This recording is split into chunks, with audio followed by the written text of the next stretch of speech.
Alléluia.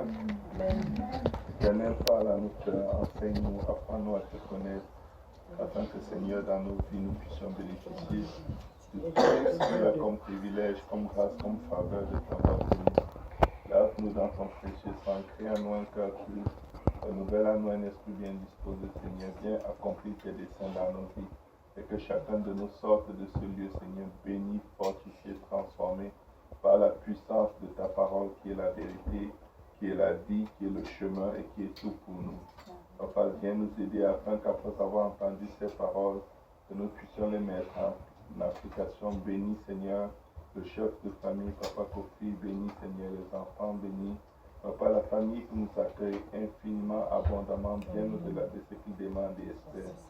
Fais-le pour la gloire de ton nom et que la vibration, Seigneur, la vibration du témoignage puissant de tes œuvres magnifiques, Seigneur Jésus, touche chacune de nos vies au nom de Jésus-Christ. Amen. Amen. La Bible dit dans Exode 2, 23, longtemps après, le roi d'Égypte mourut et les enfants d'Israël gémissaient encore sous la servitude et poussaient des grands cris. Que quelqu'un dit des grands cris. Des grands cris. Ces cris que leur arrachait la servitude montèrent jusqu'à Dieu. Amen. Amen. Écoute, peut-être tu souffres, peut-être tu gémis, peut-être tu pleures, peut-être tu es abattu. Mais sache que tes épreuves, tes souffrances, tes douleurs, tes faiblesses, ton angoisse, ta crainte, la terreur qui se manifeste en toi est montée jusqu'à Dieu. La Bible dit au verset 24, Dieu entendit leur gémissement et se souvint de son alliance avec Abraham, Isaac et Jacob. Dieu regarda les enfants d'Israël et il en eut compassion. Je viens de dire à quelqu'un aujourd'hui, ces gens étaient en Égypte hors de la volonté de Dieu. La Bible dit que le Seigneur dit à Abraham que sa descendance sera esclave en Égypte pendant une longue période et après il les délivrerait. Est-ce que ça veut dire que les Israélites, l'histoire était déjà écrite, ils ne pouvaient pas s'échapper avant? Non, c'est pas ce que ça veut dire. C'est que Dieu, connaissant le cœur de l'homme et les choix que nous allons faire, il sait déjà ce que tu vas prendre comme décision demain, parce qu'aujourd'hui peut-être tu ne l'as pas cherché. Ou alors tu l'as cherché et comme il t'a parlé, il sait d'avance, parce qu'il sonde tes cœurs et tes reins, il sait d'avance ce que tu vas faire. Les enfants d'Israël sont entrés en Égypte pour 7 ans, parce qu'il y avait 7 ans de famine. Quand les 7 ans de famine sont terminés, qu'est-ce qu'ils faisaient en Égypte? C'était la zone de confort. Mais regardez, ils se sont retrouvés esclaves dans un endroit qui était très agréable. Parfois, certains péchés dans nos vies paraissent agréables au début. On fait des compromis parce qu'on est dans telle situation, on veut s'en sortir. On dit non, il faut que je le fasse. Même le Seigneur va comprendre. On enseigne à Dieu de nouvelles façons de penser et de faire. Et comme Dieu est gentleman, il ne dit rien. Il te laisse utiliser tes propres méthodes, tes propres techniques. Mais il attend. L'épreuve passe. Est-ce que tu vas donc revenir? Ou ça va devenir un nouveau style de vie? Ils étaient supposés, après 7 ans, sortir de l'Égypte. Parce qu'ils étaient dans la volonté de Dieu d'aller en Égypte. Tout le monde devait aller en Égypte s'alimenter. Et Dieu avait placé Joseph en Égypte. Disons même que s'ils avaient dépassé les 7 ans et que quand Joseph mourait, eux ils quittaient, ils auraient encore échappé. Alléluia. Mais ils sont restés. Et la Bible dit dans un passage plus tôt, et il s'éleva en Égypte un roi qui ne connaissait pas Joseph. C'est là où leurs problèmes ont commencé. Parce qu'il a dit, ces gens sont trop nombreux. Il faut qu'on les asservisse, pas de durs travaux. Parce que sinon, si un jour on est en guerre contre une autre nation, ils peuvent s'associer à cette nation-là et détruire tout notre pays. L'ennemi te craint. Tu vis dans le compromis, dans le camp de l'ennemi te regarde, il a peur de toi. Et l'ennemi cherche le moyen de se saisir de ta vie jusqu'à t'anéantir de sorte que tu ne puisses plus jamais servir Dieu. Et l'ennemi prend le contrôle des domaines de ta vie où il n'était pas du tout. Il commence à contrôler un aspect après l'autre, un aspect après l'autre. À un moment, tu as complètement l'impression que tu es à la merci de l'ennemi. Tu as l'impression que c'est lui qui contrôle ta vie. Mais au milieu de ta souffrance, au milieu de cette angoisse, tu souffres, mais tu ne sais pas comment fuir. Tu souffres, mais tu ne sais pas comment t'en sortir. Je viens te dire, élève ta voix vers Dieu. Que tu sois coupable ou que tu sois innocent, ça n'a pas d'importance. Ce n'est pas important que, oh, c'est la faute de tel. Donc si je souffre, c'est la faute de tel. On s'en fiche, il faut juste que tes problèmes s'arrêtent. Amen. Parce que même si c'est de la faute du ciel et de la terre, tu es dans les troubles quand même. Et tu es en train d'être détruit. Alléluia. Amen. Quand une maison prend feu, on ne cherche pas qui a allumé le feu, on sort tous en fuyant. Alléluia. Maman ne va pas rester là. Non, vous allez me dire qui a allumé le feu, sinon je ne sors pas de cette maison. Ah, la mère, la maison là va brûler sur toi, avec toi. Alléluia. Quand tu te retrouves dans des problèmes, que ce soit naturel, que ce soit spirituel, que ce soit humain, arrête de chercher à qui la faute. Lève les yeux vers la montagne d'où te viendra le secours. Le problème est là pour te faire découvrir un niveau de solution en Dieu que tu ne connaissais pas. Amen. Amen. Il n'y a aucun pardon qui est posé sur nos vies pour nous détruire. La Bible dit que Dieu ne permettra jamais que tu passes à travers des épreuves pour lesquelles il ne t'a pas donné la force. Mais la Bible dit, même avec la tentation, il te donnera la force pour la surmonter. Amen. Amen. Alléluia. Amen. Il n'a pas dit, si tu es innocent, il te donnera la force. Non. Celui qui se tourne vers moi. Il dit, je ne rejette point celui qui se tourne vers moi. Confie-toi en l'Éternel de tout ton cœur. Mets en lui ta confiance, il agira. La Bible ne dit pas qu'il agira quand tu seras innocent. En tout temps, il agira. Amen. Écoute, quand on dit ne consommez pas d'alcool, l'alcool va vous rendre malade. L'alcool va vous rendre malade. On consomme, boum, tu arrives chez le médecin te dit, mon ami, ton foie va mal. Alléluia. Mais il te fait juste son diagnostic. Mais est-ce que le médecin commence à te dire, vraiment, tu n'es pas bien, tu es mauvais, tu es ceci, cela, qu'ils te le disent ou pas, à la fin, ce qui compte, c'est qu'ils te disent, quelle est la solution? C'est vrai. Quelle est la solution? Parce que tu es vraiment en train de mourir et tu ne veux pas mourir. Tu vas lui dire, docteur, vous avez raison. La solution, c'est quoi? La dame syro-phénicienne qui voulait que le Seigneur guérisse sa fille. Le Seigneur dit, on ne donne pas le pain des petits-enfants aux chiens. Elle dit, tu as raison, Seigneur. Mais même les petits chiens mangent les miettes qui tombent de la table des enfants. Elle ne s'est pas arrêtée sur l'offense. Elle ne s'est pas arrêtée sur la condamnation, sur le rejet. Elle avait toutes les preuves que, ah, là, le Seigneur, ce qu'il a dit là, c'est blessant. Elle dit, même les miettes, n'aurais-tu pas les miettes d'un miracle pour mon enfant? Elle était concentrée sur son besoin. Oh non, j'ai trop de problèmes dans la vie. On s'en fiche. Tu veux la solution, tu veux raconter ton passé. L'homme que le Seigneur rencontre près de la piscine, dans laquelle un ange venait une fois par année, et il bougeait l'eau, et le premier qui plongeait dans l'eau était guéri. Le Seigneur vient le trouver là. 38 ans. Le Seigneur lui demande, que veux-tu que je fasse pour toi? Il dit, oh, tu sais, chaque année, il y a un ange qui vient secouer l'eau, il n'y a personne.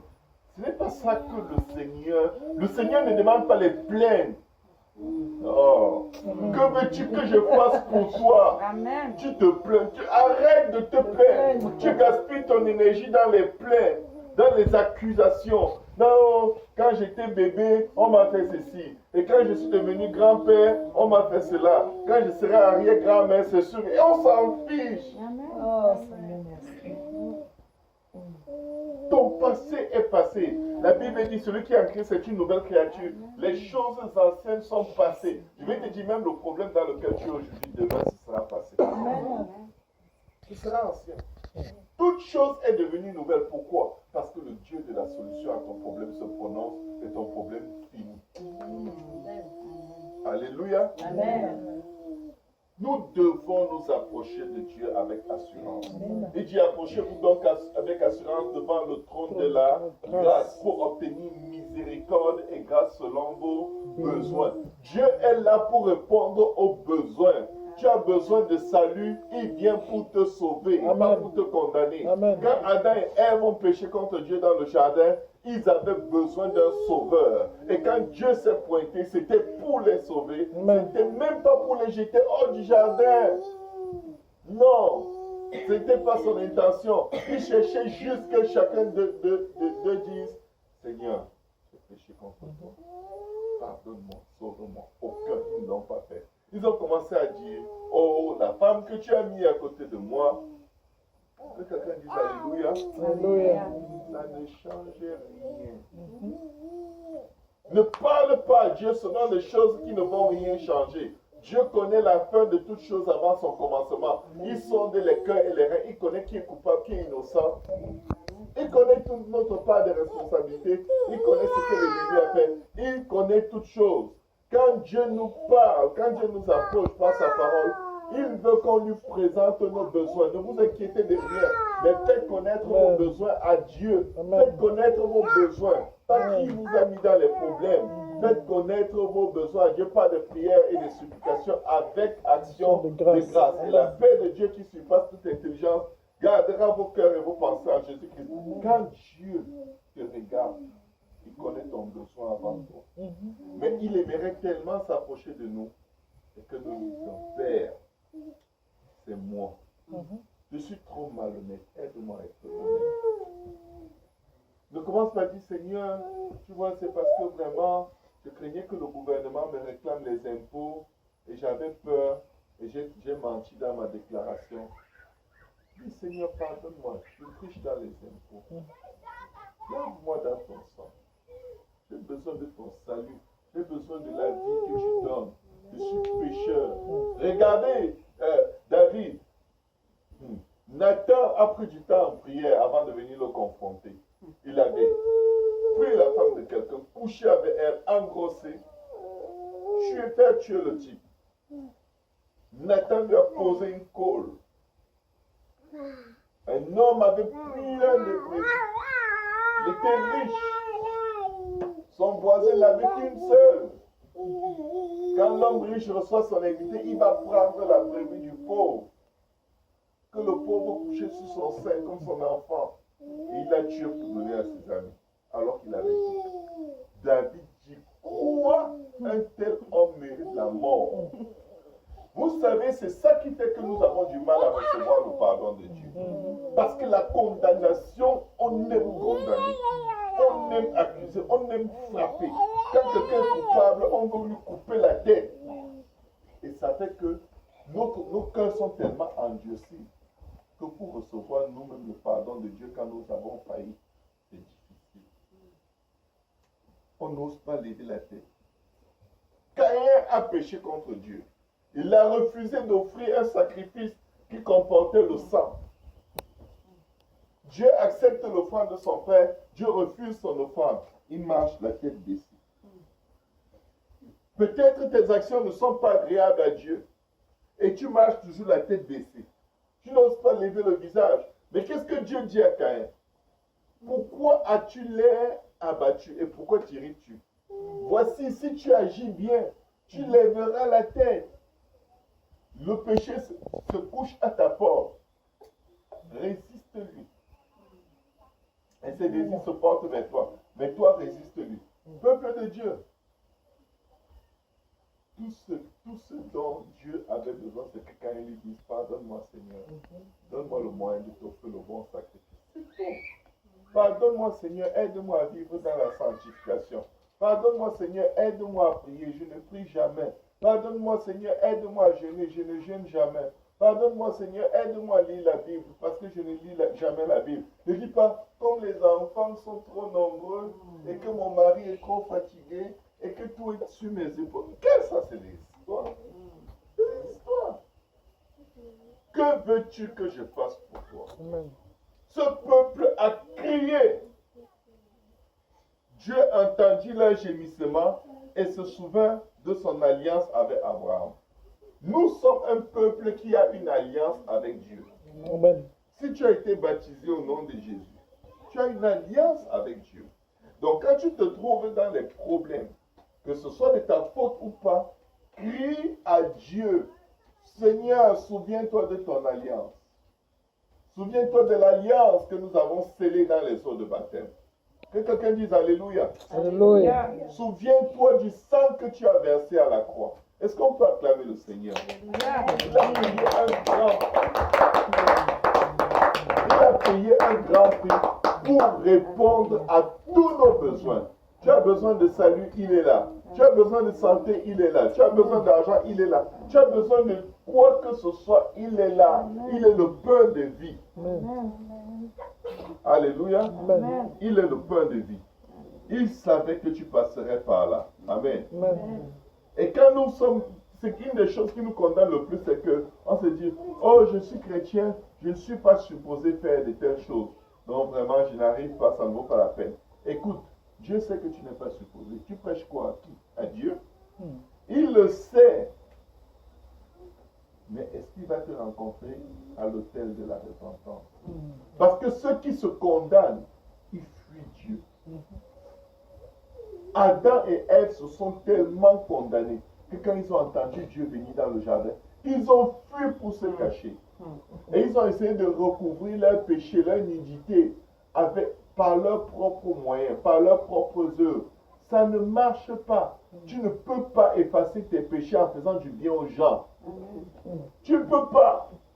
Tu ne peux pas couvrir ta nudité spirituelle en faisant plein de bien, en visitant les malades. Tu ne peux pas. Ça ne va pas marcher. Il n'y a que Dieu seul qui sait comment nous cacher notre nudité spirituelle. Amen. Il n'y a que Dieu seul qui sait comment nous recouvrir et nous effacer le mal que nous avons fait. Parce que tous sont pécheurs et sont privés de la gloire de Dieu. Mais gloire soit rendue à Dieu à cause de Jésus. Le châtiment qui nous donne la paix est tombé sur Jésus. La Bible dit que dans Galates 3, 27, tous ceux qui ont été baptisés en Jésus-Christ, en Jésus, ont revêtu Christ. C'est le revêtement de Dieu qui va nous délivrer de la condamnation du péché et de la mort. Et c'est l'Esprit de Dieu qui va nous donner la force de vivre pour lui. Que quelqu'un dise, Seigneur, j'ai besoin de ton revêtement. Seigneur Jésus, aide-moi. Seigneur Jésus, aide-moi. Seigneur Jésus, couvre-moi. Couvre-moi, Seigneur. Couvre-moi, Jésus, béni Dieu. Couvre-moi, sang de Jésus. Couvre-moi, efface mon péché, efface mes transgressions, car j'ai péché contre toi seul, Seigneur. Pardonne-moi, Seigneur, lave-moi dans ton sang. Au nom de Jésus. Alléluia. Vous savez, généralement, si tu peux noter, je vais vite aller au bout. Généralement, il y a des péchés qui dominent sur nous. Maman Linda, les péchés dominent sur nous parce qu'on n'a pas confiance que Dieu nous a pardonné. Tu sais, quand tu n'as pas confiance que Dieu t'a pardonné et que tu as été lavé, tu es pur, c'est facile pour toi de retourner dans le péché. Parce que tu te dis, ah, c'est comme ça que je suis. Tu n'es pas comme ça, c'est un mensonge. Quand tu demandes pardon à Dieu, Dieu te pardonne. Il se souvient de son alliance, il te pardonne. Et quand tu es conscient que tu as été lavé, quand tu es conscient que tu as été purifié, quand tu es conscient que tu as été sanctifié, au nom de Jésus et par l'Esprit de notre Dieu, tu n'as plus envie de te salir. La sanctification commence par la foi au pardon de Dieu vis-à-vis de nos péchés. Quand tu as la foi que tu es pur, parce que tu t'es repenti, tu n'as pas envie de te salir. Parce que tu ne te regardes plus comme une souillure, mais tu te regardes comme un enfant du grand roi. Amen. Alléluia. Mais l'ennemi veut qu'on croie que Dieu nous a rejetés. L'ennemi veut qu'on croie que Dieu ne nous veut plus. Que Dieu est tellement fatigué de nous qu'il attend seulement le jour du jugement pour nous juger et nous détruire. Mais Satan est un menteur, le père du mensonge. La Bible dit, mes petits enfants, ne péchez point. Mais si l'un d'entre vous a péché, nous avons quoi? Auprès du Père. Un avocat. Que quelqu'un dise, j'ai un avocat. J'ai un avocat. Ton avocat n'est pas là pour te juger, il est là pour trouver le moyen de te délivrer. Il est là pour évoquer toutes les lois, tous les principes qui existent par lesquels tu peux échapper à la condamnation. Et nous avons un bon avocat. Amen. Et notre délivrance est dans la puissance de son sang. Amen. Alléluia. Amen. Si nous avons péché, nous avons un avocat. Est-ce une licence de péché? Non. Ce n'est pas une licence de péché. Mais c'est pour te dire, si tu veux vraiment être avec Dieu, si tu veux vraiment être sauvé, si tu veux vraiment vivre pour Dieu, appuie-toi sur Jésus. Amen. Amen. Ne t'appuie pas sur toi. Parce qu'il y aura des jours où tu vas bien faire, mais des jours où quand tu vas faire mal, ça va dépasser tout le mal que tu faisais même quand tu étais dans le monde. Et là, l'ennemi va venir te bombarder avec les pensées de culpabilité. Mais le sang de Jésus-Christ est contre lui. Le royaume de Dieu est contre lui. Le nom de Jésus-Christ est contre lui. Tu ne mourrais pas, Jésus-Christ. Je raconterai les œuvres de l'Éternel. Vous savez, juste par nos pensées, nous pouvons perdre notre salut. Parce qu'on n'arrête pas de prier Dieu dans nos pensées. Au lieu de courir vers Dieu et dire, Seigneur, j'ai péché contre toi. J'ai commis des abominations, des choses impensables. Pardonne-moi et lave-moi dans ton sang. Et Jésus, vous savez, chaque jour quand il nous regarde, il attend ce moment où il va effacer tout acte dont les ordonnances nous condamnaient et subsistaient contre nous. Que quelqu'un dise merci Jésus. Merci Jésus. Merci Jésus. Merci Jésus. La dépendance du péché vient premièrement du fait de ne pas se séparer radicalement des idoles que nous avons amenées du monde. Alléluia. Parfois on dit, oh j'ai déjà prié pasteur, j'ai jeûné, j'ai médité la parole de Dieu, mais ce péché revient toujours. Je viens te dire une chose, c'est bien de jeûner, c'est bien de prier, mais c'est encore mieux d'obéir. C'est encore mieux d'obéir. Et pour être capable d'obéir à Dieu, tu dois demander consciemment la force à Dieu. Tu peux dire à Dieu, Dieu enlève l'alcool de mon cœur, enlève la cigarette de mon cœur, enlève le commérage de mon cœur. Dieu, sauve-moi, sauve-moi. Sauve-moi de cette mauvaise vie. Sauve-moi au nom de Jésus. Devine quoi? Dieu va le faire. Dieu va le faire. Est-ce qu'on peut acclamer le Seigneur? Il est vraiment bon. Alléluia. Il est le sauveur qui déplace les montagnes. Il est puissant sauveur. Il est auteur du salut. Amen. Alléluia. Regardez ce que Jérémie 32, verset 39 dit. Je leur donnerai, Jérémie 32, verset 39, Jérémie 32, 39, je leur donnerai un même cœur et une même voix, afin qu'ils me craignent toujours. Attendez un peu. Donc, pour que tu aies la crainte de Dieu, pour que tu aies la crainte de Dieu, il faut que Dieu te donne quoi? Un cœur nouveau. Amen. Et il dirige tes pas dans ses voies. Amen. Amen. Pour le bonheur et pour leur bonheur et celui de leurs enfants après eux. Je traiterai avec eux une alliance éternelle. Je ne me détournerai plus d'eux. Je leur ferai du bien et je mettrai ma crainte dans leur cœur. Qui va te donner la crainte de Dieu, mon frère, ma soeur? Alors pourquoi quand est-ce que tu tombes dans le péché, tu fuis Dieu? Viens le voir, dis Seigneur, mets la crainte de Dieu dans mon cœur. Amen. Amen. Alléluia. Amen. Et évitons de fuir loin de Dieu. David disait, où irais-je loin de toi? Alléluia. Si tu veux avoir la crainte de Dieu, c'est chez Dieu que tu vas la trouver. C'est pourquoi c'est appelé crainte de Dieu. Ce n'est pas en fuyant Dieu, en t'isolant, en te cachant que tu l'auras. Tu ne l'auras pas. Adam et Ève ont fui Dieu alors qu'ils pouvaient venir tomber à ses genoux, à ses pieds, dire Seigneur, nous avons manqué de crainte. Mets ta crainte en nous. Alléluia. Amen. Il dit, je traiterai avec eux une alliance éternelle. Je ne me détournerai plus d'eux, je leur ferai du bien. Oh, des pécheurs, des mauvais. Dieu dit, oui, moi je vais leur faire du bien. Parce que je donne mes biens à qui je veux. Et je mettrai ma crainte dans leur cœur. Waouh. Moi je veux que Dieu mette sa crainte dans mon cœur. Est-ce qu'on peut prendre un moment et on dit, Seigneur, mets ta crainte dans mon cœur. Seigneur Jésus, mets ta crainte dans mon cœur. Mets ta crainte dans mon cœur. Mets ta crainte de Jésus dans mon cœur. Je vais te craindre, je vais t'aimer, je vais Papa t'adorer en esprit, en vérité. Mets ta crainte dans mon cœur, Seigneur. Au nom de Jésus. Au nom de Jésus. Il dit au verset 40, je traiterai avec eux une alliance éternelle. Je ne me détournerai plus d'eux. Je leur ferai du bien. Amen. Dieu va te faire du bien. Amen. Dieu va te faire du bien. Amen.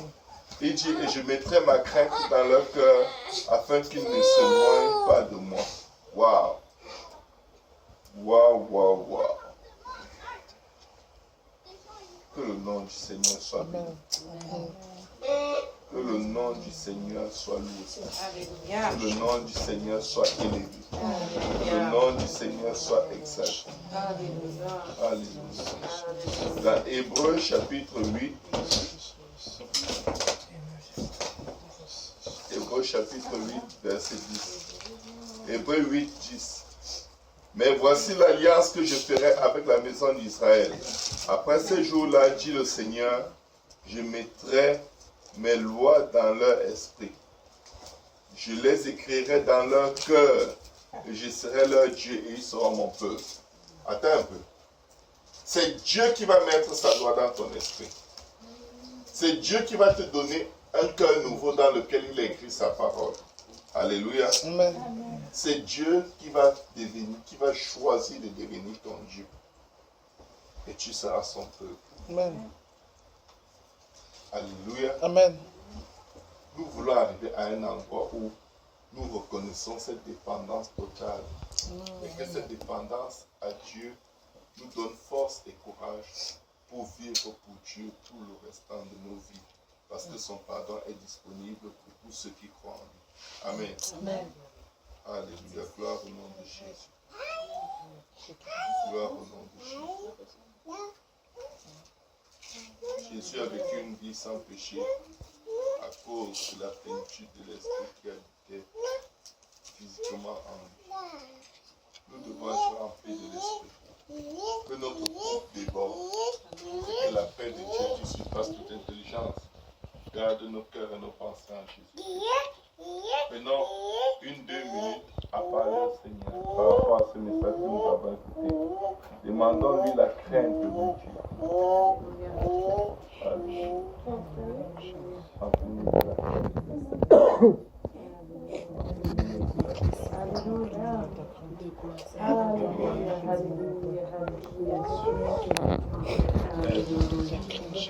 Délivre-nous de culpabilité vaine, Seigneur.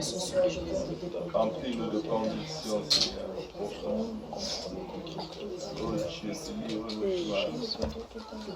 Délivre tes fils d'esprit. Change nos cœurs, change nos pensées, change nos cœurs. Ta lumière brille sur nous, Seigneur.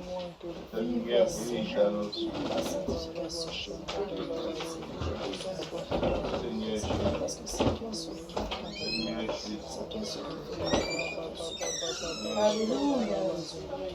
Jésus, je peux pas créer en moi quelque chose. Alléluia. Papa, donne-moi un esprit nouveau, Papa.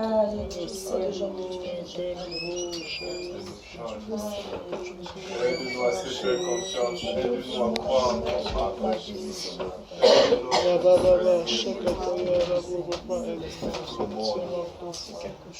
Jésus, aide-moi, Jésus.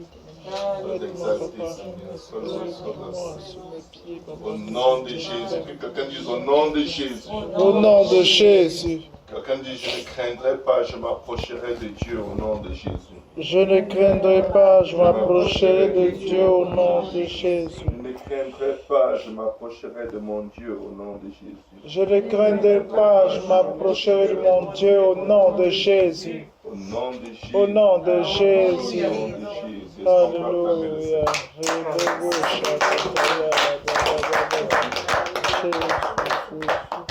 Brigitte, tu avais une question.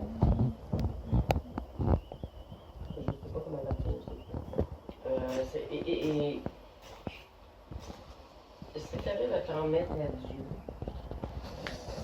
tu cherches son pardon.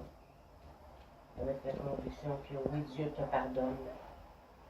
Mais si le pardon est envers quelqu'un qui est cher à tes yeux, mais cette personne-là, tu deviens comme blacklist, elle ne veut plus rien savoir, c'est fini. Ce n'est pas toi le problème, c'est la personne. Le pardon doit venir de qui? Tu as pardonné à la personne. Est-ce que tu as quelque chose contre C'est elle? moi qui avais à me faire pardonner. Ah mais Mais non, si la personne se refuse, ce n'est pas puis qu'elle renote, elle Ok. revient là-dessus, qu'est-ce que tu peux faire? rien. La Ben, c'est que personne ça n'est pas ramène toujours à la obligée. culpabilité Non. et à la plaie. Et qui? C'est un choix si tu veux rester coupable et te sentir coupable. Tu choisis de te sentir coupable. C'est la personne qui refuse de peux te pas le- pardonner. Si tu as tout à voir, tu peux pas ne pas. Tu as ta part de responsabilité, tu as remis à Dieu, Oui, mais tu la ne peux personne pas s'est restée contrôler en le cœur. souffrance. Oui, mais elle reste en souffrance parce qu'elle choisit. Elle peut aussi décider de te pardonner. Non? La Bible dit rechercher la paix avec tous autant que cela dépend de vous. Est-ce que ça dépend de toi maintenant? Ce que la personne ressent et pense. Les sentiments de la personne, c'est plus ton problème. Tu t'es repenti, tu as demandé pardon sincèrement à la personne. Maintenant que la personne te pardonne ou pas, Dieu t'a pardonné. Amen. Maintenant, si tu culpabilises parce que la personne ne te pardonne pas, tu es prise au piège du diable. Et c'est toi qui choisis ce piège. Le diable ne te l'envoie même pas, tu le prends. Oh Dieu, je ne t'ai pas bien parce que tel ne m'a pas pardonné. Non, c'est pas grave. Tu auras toujours des gens qui vont te détester. Tout le monde. Ce n'est pas quand tout le monde te pardonne que tu es pardonné. Il y a des gens qui ne vont jamais te pardonner, mais Dieu t'a pardonné. Les gens, ce n'est pas le problème. C'est ta relation avec Dieu. Est-ce que si cette personne te pardonne, tu auras une meilleure vie spirituelle?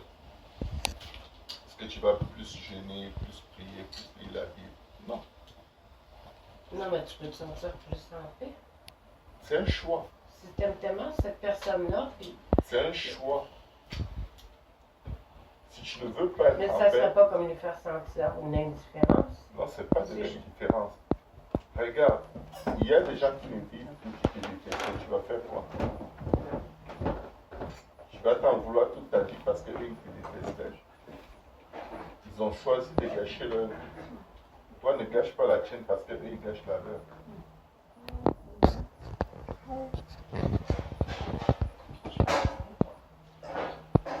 Tu comprends? Non. Ouais, mais c'est parce que tu cherches un moyen d'influencer les sentiments des gens. Ça n'existe pas. Il n'y a pas un moyen d'influencer les sentiments des gens pour qu'ils te pardonnent. quand Dieu peut te pardonner, Oui, et les gens te même condamnent. si ces gens-là sont chers à tes yeux, Absolument. s'ils ne te pardonnent pas, tu te pardonnes quand Absolument. même. Tu es pardonné parce que tu t'es repenti. Tu n'es pas pardonné pour autre chose. C'est juste parce que tu t'es repenti, le sang de la croix de Jésus te lave de tes péchés. Point final. Le monde entier peut te condamner, mais toi tu es pardonné. Amen. Il y a des assassins qui ont tué les gens. Et ils sont détestés. Les familles de ces gens veulent les tuer. Mais ces assassins se sont repentis. So what? Paul a tué les gens. L'apôtre, c'est un criminel. Il a détruit les familles, décimé les chrétiens. Il y a des gens qui ne m'ont jamais pardonné. Mais quoi? Il n'est pas indifférent. Il aimerait qu'eux lui pardonnent. Mais si eux ils choisissent de ne pas le faire, il dit oubliant ce qui est en arrière, on marche vers l'avant. Maintenant, si tu passes ta vie à vouloir que la personne te pardonne, c'est parce que tu sais que peut-être tu vas recommencer.